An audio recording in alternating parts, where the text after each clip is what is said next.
Good morning, everyone. Sorry to start with some corrections. It's Josie Middleton, and I'm with QTA, but it's really great to be here, and always grateful for the opportunity to speak at this conference. Is that working all right? Okay. So MENA is actually an area that is very close to my heart, both personally and professionally. I spent my first 3 years of my life in the Middle East, so it's really great to be here and great to such an esteemed panel. So before kicking into the questions, I'd just like you to take the time to introduce yourself, say your company, if it's all right to start with almost like a tweet summary of what your organization does and how it's linking to Africa. To you. Thank you very much, Josie. I think that works better. So my name is Yehia Houry. I'm the Chief of Programs at Flatix Labs. Flatix Labs is a startup accelerator and venture capital fund. We operate in 10 countries, mostly focused for now across the Middle East and North Africa. We manage about $100 million of AUM, and we invest in seed and pre-seed startups. And we've been operating for 12 years, and we're currently in the process of fundraising for our first Pan-African fund that will focus on North, East, and West Africa for now. Thank you. Is it working? No?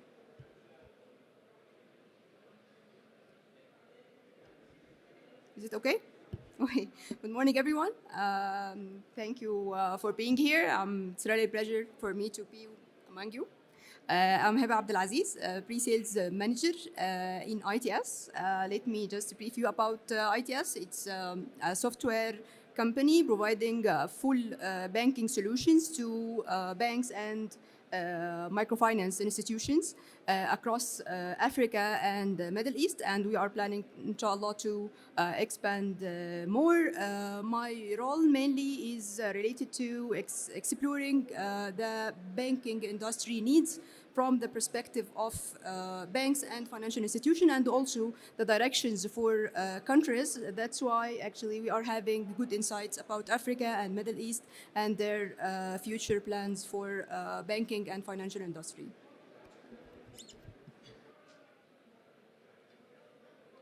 Hi everyone. I'm very happy to be with you today. I'm Mohamed. I'm coming from Morocco, and I'm leading innovation in Royal Air Maroc. This is the national carrier of Morocco. We serve more than 40 destinations in Africa, and we are an African airline. And we work every day to connect Africa to the rest of the world, to Europe and US. And my role every day is to scout startups that can bring us more value and that can help us to resolve some internal pain points that we have, and then to go through some acceleration program with these startups to help them to create their products and services.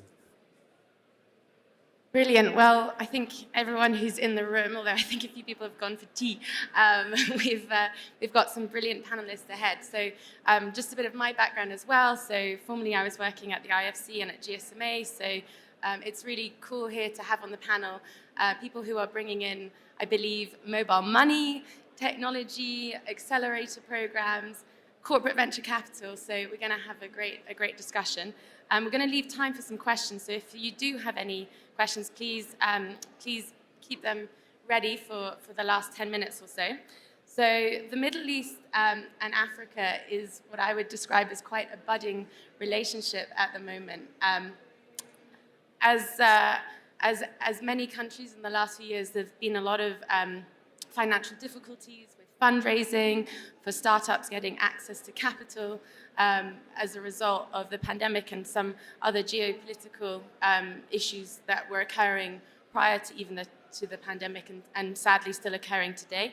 But I think one of the incredible opportunities that's happening in the Middle East and in Africa is the entrepreneurial spirit that is really taking off mixed in with the large corporations. So with that in mind, let's kick off with Air Maroc. Could you explain what you're focusing on at the moment? I believe you might have mentioned that there's a new accelerator program that you're starting to that you've been working with for the last couple of years. Could you explain how that's set up and how many companies you've been working with, for example? Thank you for your question. So we launched the past 2 years some acceleration program when we invite startups all over the world that work in the travel tech industry to come and to propose their solution. What we do exactly that we collect all the pain points internally from all the business units, and in the same time we scout startups all over the world, and we try to find those startups that can fit with our needs.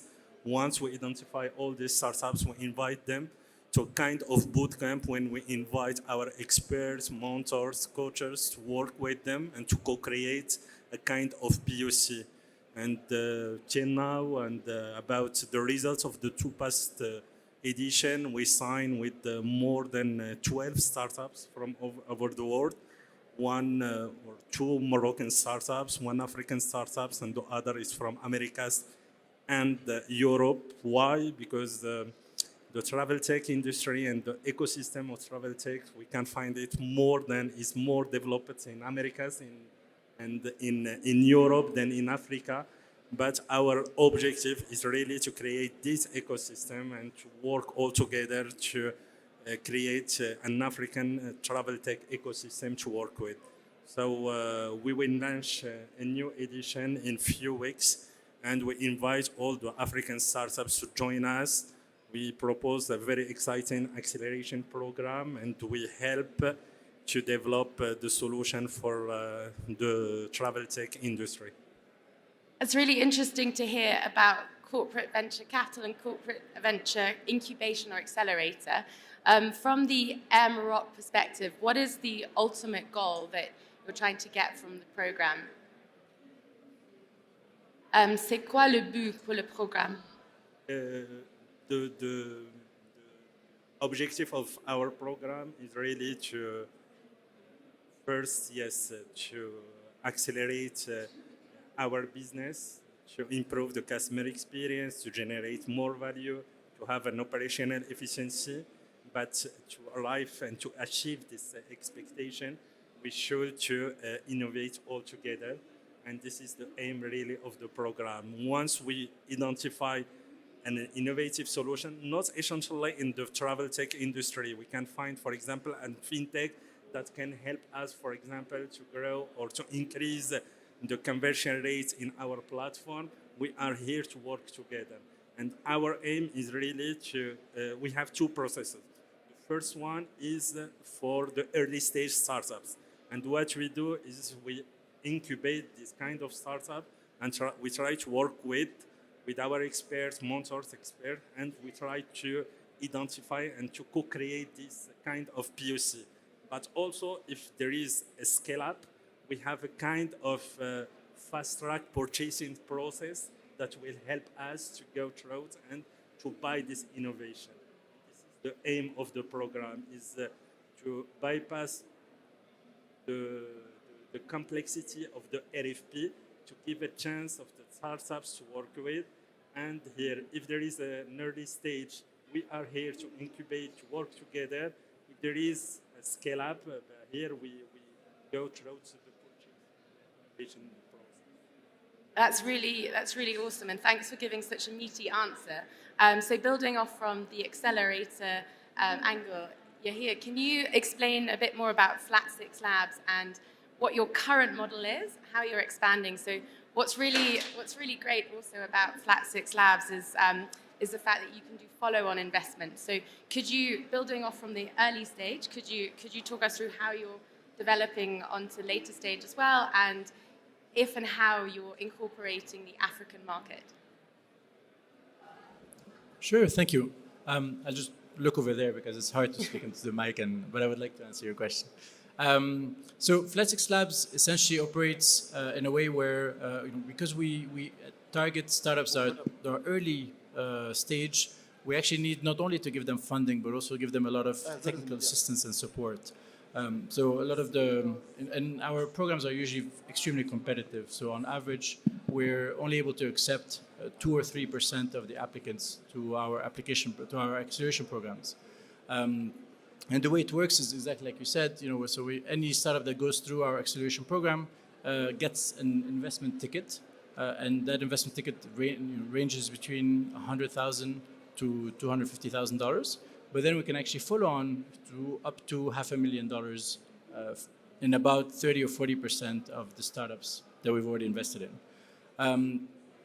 What's interesting with Flat 6 Labs is that we never really had the mandate of going further into Africa. But a few years ago, we realized that, especially as our main focus was the Arab world, but we actually realized that entrepreneurs and ecosystems, let's say, for example, in the Maghreb region, in Tunisia, Morocco, and Algeria, have a lot more in common with entrepreneurs and ecosystems in Senegal, in Ivory Coast, basically countries that are have strong links with France in terms of investment. They have strong cultural and language links, and so a lot more so than links to Saudi Arabia or Qatar or the UAE or Lebanon. And so we started actually looking at the problems and the challenges that entrepreneurs have, and really trying to see, well, maybe we have been looking at it in a slightly limited way, and what we should do instead is really try to look at emerging markets as a whole and really focus on the main macro and micro challenges that entrepreneurs are facing, and what is our strength in terms of kind of addressing these challenges for them, which is why we're seeing a lot more synergies going to East and West Africa than actually going further east into the Gulf regions. And are you able to give any examples of any particular startups that you've seen in different countries that you think are, I guess, the next big thing, or that have a particular new technology that is emerging? So, I mean, honestly, even at the conference here, I keep seeing a lot of very exciting startups, very exciting ideas. Of course, it all depends on the execution at the end, but it's really nice to actually see the energy here. What is most exciting for me to see is, clear examples of success stories of startups from both regions, Sub-Saharan Africa and North Africa, that are now creating linkages. The first one that comes off the top of my head is, and this actually happened very recently, last month, I believe, is the merger between Maksab and Wasoko, which are kind of retail tech and inventory tech. So Maksab is from Egypt, Wasoko is from East Africa, and they're actually in the process of actually completing their merger. They have 4,000 employees between them, and they're ready to take on the continent as a whole. Other examples also include startups from the Middle East that are starting to get investment from funds that are solely focused on Sub-Saharan Africa. So an example is Illa, which got an investment from Telecom, and those guys focus more on logistics tech. And finally, in EdTech, there's a startup that's coming out of Tunisia called Go My Code that has actually expanded into, I think, 6 or 7 countries in East and West Africa, while maintaining their headquarters in Tunisia. And the model is actually working really well because they understand the students and the youth in these regions, because they actually have challenges that are very close to the country where they actually started. Gosh, you've given me so many opportunities to ask follow-up questions, but I'll just ask you one more before moving on to Heba. So you've mentioned Tunisia a couple of times. Are you aware of the Startup Act that took place in around 2018? And in your opinion, how important is that when government gets behind the entrepreneur ecosystem and basically facilitates making it easier? Have you seen other good examples, and what's your take on that? Sure. So the Startup Act in Tunisia was for me when we arrived in Tunisia, it was a year before the Startup Act was actually enacted. We actually, as Flat 6 Labs, participated in pushing the agenda of the Startup Act through with the government, which was not an easy task, especially because the government had so many other priorities to deal with, to be honest. But what happened was I mean, it's an extremely, it's a very startup-friendly regulation. It gives advantages to startups, fiscal, HR-related, market-related, etc. It doesn't give any incentives to investors per se, but just makes life much easier for entrepreneurs. So the result of it is, in 2016, 2017, there were less than 100 startups in the country.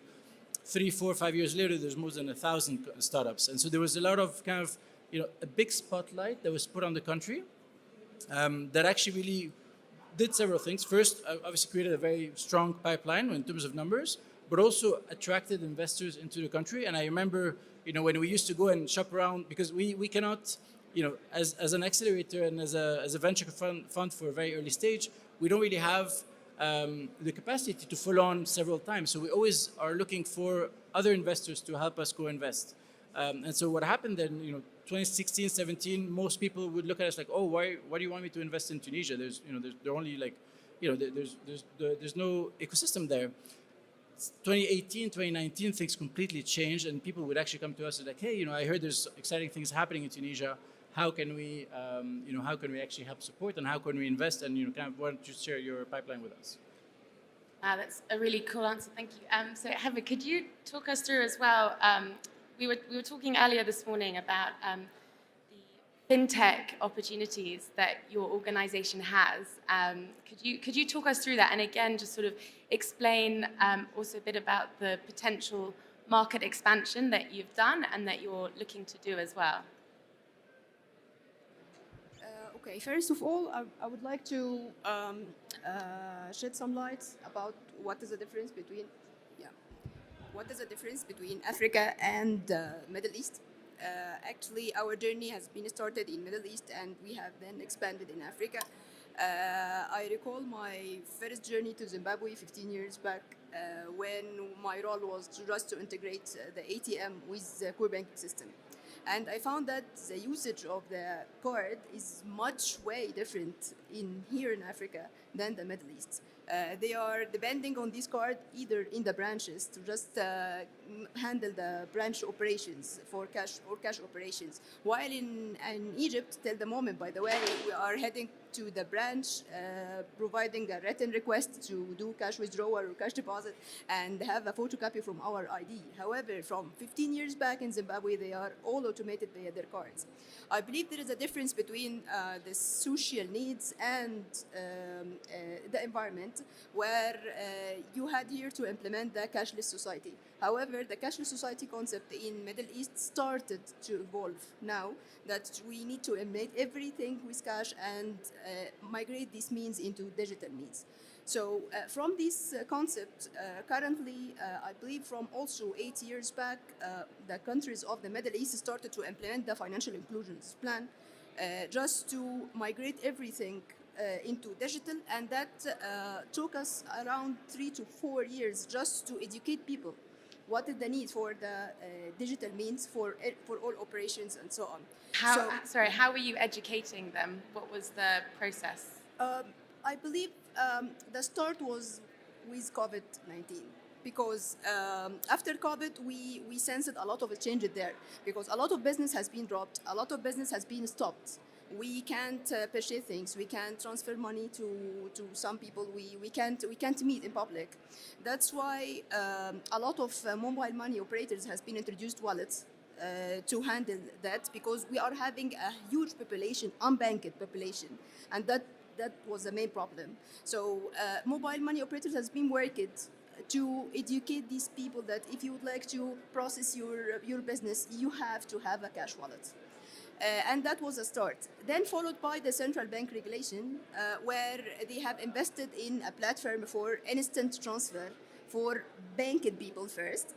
And they have, after that, another phase to introduce also the cash wallets to be integrated with the banking wallet or banking instant transfers. And then they have added the bill payments and connected a lot of vendors and so on. And that was the start.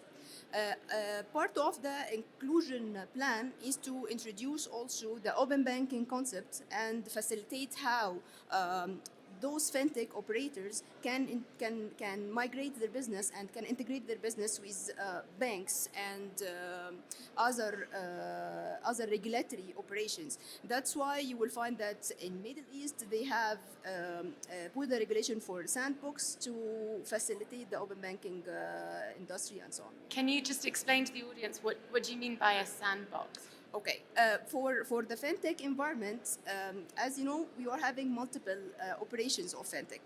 Part of them are related to the financial or transfers or payments or so on, and to give an overall control to the customer to do their payment, you have also to introduce and transaction to be migrated to be integrated with the customer bank account. So the sandbox is giving the control to the fintech to introduce their business and integrate it with the bank accounts. And in this case, the fintech is putting their application over the sandbox of central bank, doing the necessary tests, necessary regulatory checks, and then after passing these tests, they will be available for the market. In this case, every bank in the market can easily integrate with this fintech after the regulatory conditions. So I anticipate that you might have experienced quite a few different regulatory or government potential difficulties at times. Is that something that you experienced when you were setting that up, or did it run smoothly? How did it go? And especially as you were saying, it was in the time of the pandemic. So how did that function? Especially regarding the pandemic, we are facing some problems related to starting the operation of the banking industry in general. So we have introduced some. Sorry, Heba, I think you need to put it a bit more in. They come at a funny angle. Yes, okay. Regarding pandemic, as I told you, we are facing some problem to continue the business in general. That's why, as a software provider, we have introduced a new concept of banking business operation, starting with online customer onboarding, for example. Instead of go to the branch, we have introduced the concept of online customer onboarding, where later it has been regulated by the central banks, by the way, and that was initiated by the software providers to solve the problem of the physical branches, followed by a lot of services related to the instant lending, for example, instant loan operation or finance operation, also had been introduced in a digital means, on a mobile application and the internet portal. And that was the start. I believe we have started that with the banking sector. However, now there is a lot of fintechs are providing the same features based on what we provided, because now it has been regulated by central banks. Because I believe also the difference between the market here and the market in Middle East is most of the operations there must be related to the regulatory directions, because the public sector is not that powerful in their areas. So once the regulation has been published, it will be easy for everyone to follow the same direction. And you mentioned also earlier today a couple of mobile operators who you've been working with. Can you? Sorry, could you please repeat? Yeah. Yeah, I can't hear you clearly. Oh, sorry, it's not my turn now.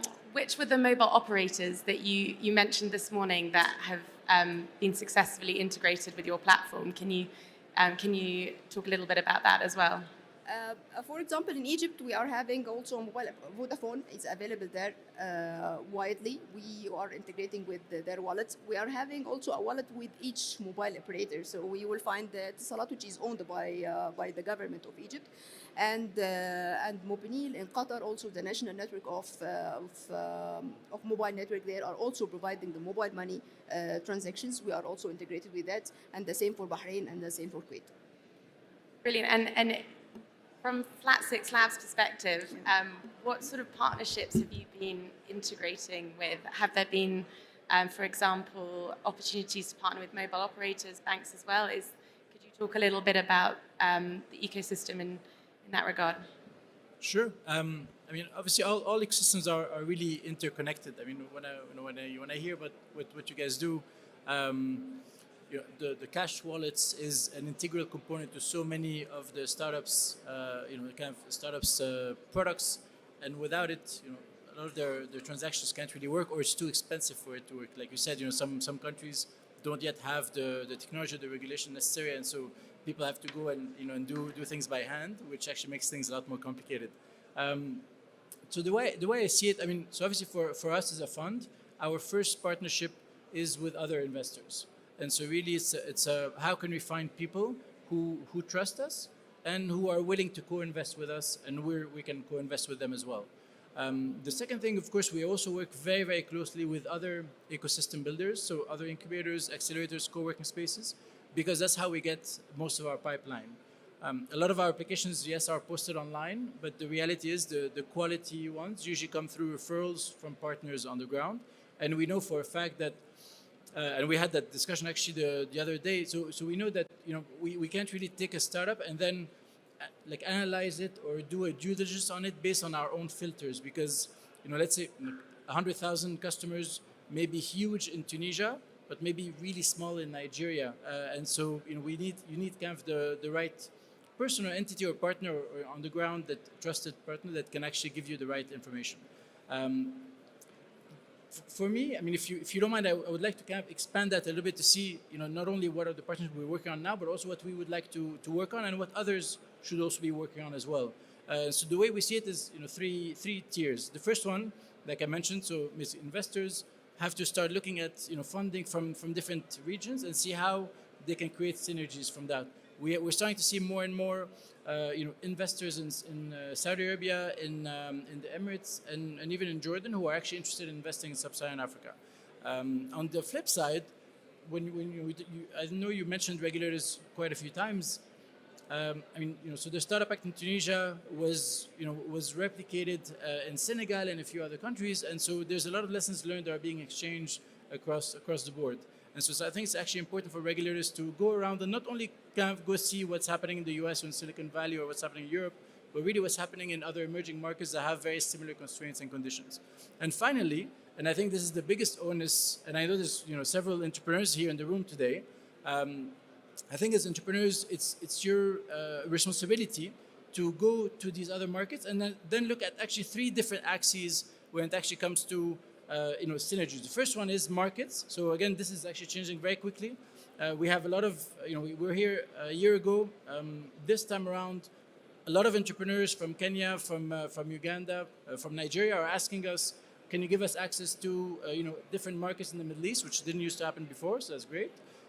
But also there's talent opportunities, especially in countries where, for example, the currency is not is not doing very well, it's not very stable. Unfortunately, the flip side of that means that actually there's very cost-effective talent to be acquired, and so that could be an opportunity. And then finally, technology, where just like you mentioned, there's a lot of technologies that are actually being developed in different parts of our continent that can actually be used in different places, and we're not. I feel like we really operate in silos, which is a bit of a shame. So that's it in terms of partnerships. And not to plug Flat6 Labs too much, but is that one of the benefits that you're having by being in multiple? Is it 5 or 6 markets that you're in, or? No, so we're in 10 markets. 10 markets, okay. But absolutely, the whole concept of Flat6 Labs. Obviously we have a lot of other stakeholders who do very similar things than us. There are very few of them that actually do the same thing across 10 different countries. And so the advantage for any entrepreneur is if you come into our fund, say in Tunisia, you automatically get access to the teams and the resources and the networks of all the other geographies where we're available. And so these synergies are basically what in our opinion, is what justifies the value of having Flat6 Labs on your cap table. So it's a great multiplier effect. Absolutely. Okay, brilliant. And just as we're sitting here and talking about collaboration, I'm wondering if there could be some collaboration as well with Air Maroc's accelerator program. Is that something that you've found? Have you found that you've sometimes sourced other startups from other accelerator programs, or do you find that a lot of the companies that go through your program tend to go through you first?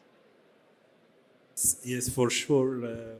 We have many partnerships with many accelerators that operate in travel tech, but not only the travel tech industry, because today The customer don't want to fly from point A to point B, but to create a whole customer experience. So we can work on any innovative idea that can help to improve the customer experience. We have many partnerships with many accelerators and incubators to scout for us startups that can help us to bring value. We have some partnership with the International Association of Air Transport in Geneva, other incubators and accelerators in Americas, in Europe. But today, what's our aim and what's our objective is really to explore the African markets and trying to work with some accelerators and incubators to help us to develop this travel tech ecosystem that I mentioned. And it's been mentioned here that there's work across the Middle East. Which other countries have you been partnering with? In the Middle East, with the Emirates Airlines, we have a kind of partnership to work with them in their accelerator program, who is named Intilaqa, that's proposed some innovative solutions, some workshops and some courses to innovate together. But yes, if we can find to collaborate with Egypt, with Tunisia, with other countries, we are open. We launch and we begin the innovation in our, we innovate all the time, but we launch a very specific program of innovation just 2 years ago. Now we plan to launch a kind of corporate venture capital to invest in capital in African startups, the early stage one. And yes, our objective is to develop and to create this kind of ecosystem. And again, going back to Flat 6 Labs, so could you talk about any gender lens investing that you've been doing, or any focus on ensuring that there's equal female participation in your program as well? And by the way, if you could do that in about 30 seconds, because then we're going to need to start wrapping up. Sure. Good thing you told me, because I could actually spend probably an hour speaking about that. So as you may know, I mean, we're also a beneficiary of the Wi-Fi program at the IFC, which puts a big emphasis on GLI.